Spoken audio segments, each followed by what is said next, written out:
so you can edit and chop this up at the end. So Alright. My name is Ashwati, and I would say that my work is like multidisciplinary. I work with performance art, and then sculpture, and then video. I also like making paintings and drawings, and pretty much anything that I feel like fits whatever I'm trying to do.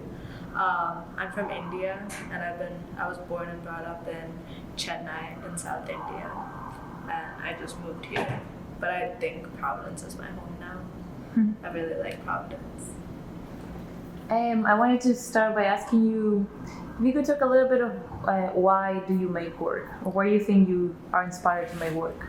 Okay, my main goal with making work is entertainment, because sometimes I see videos that are really beautiful and I get this kind of like this feeling of satisfaction, and it just like, I don't know, I just feel really, really happy or satisfied, and I just want to make videos like that look beautiful and that make people feel something, and they don't really need to get what I'm trying to send out, but as long as they feel something and are kind of mesmerized by the visuals, like I feel good about the video. My current project is titled Chroma. The intention with this project is to build a practice of studying oneself and learning to find ways of projecting personal philosophy in an objective manner.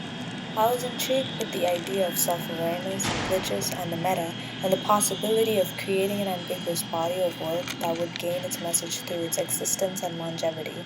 So I wanted to ask you, because you work with a lot of different materials, and I think they articulate very nicely, but if you could talk a little bit how those different materials of your work, and how do they come together and sort of construct this full idea of a project?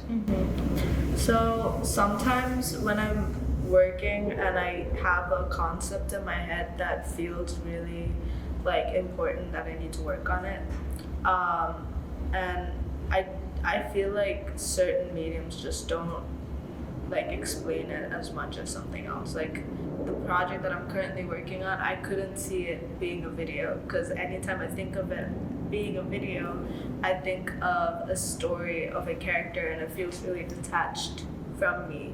Instead, I started building a lot of structures that kind of embody the concepts that I want to present a lot more.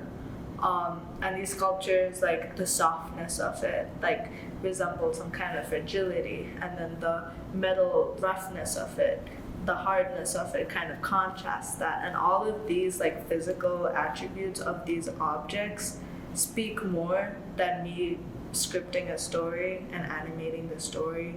That process feels a lot more dead to me than the process that I'm taking right now. So in that sense, I would work with sculpture.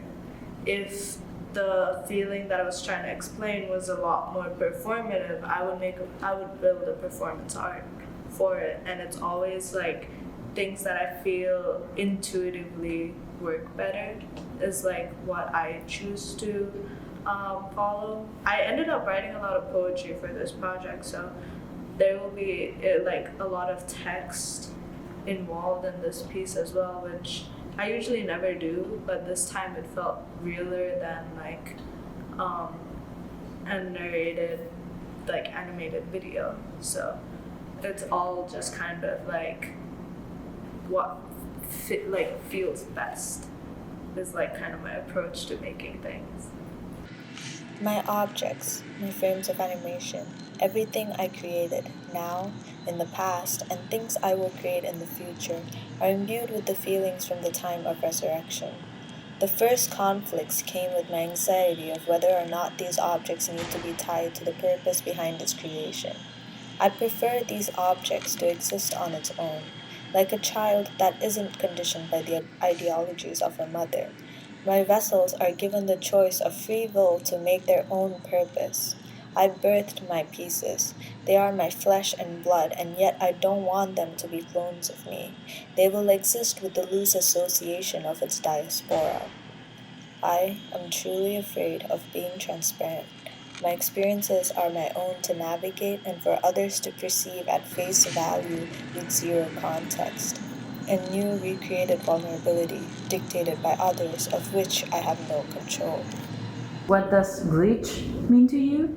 And do you want to talk about that, or should we just like leave it? I guess I could talk about that. Like for me, glitches are kind of like errors in real life.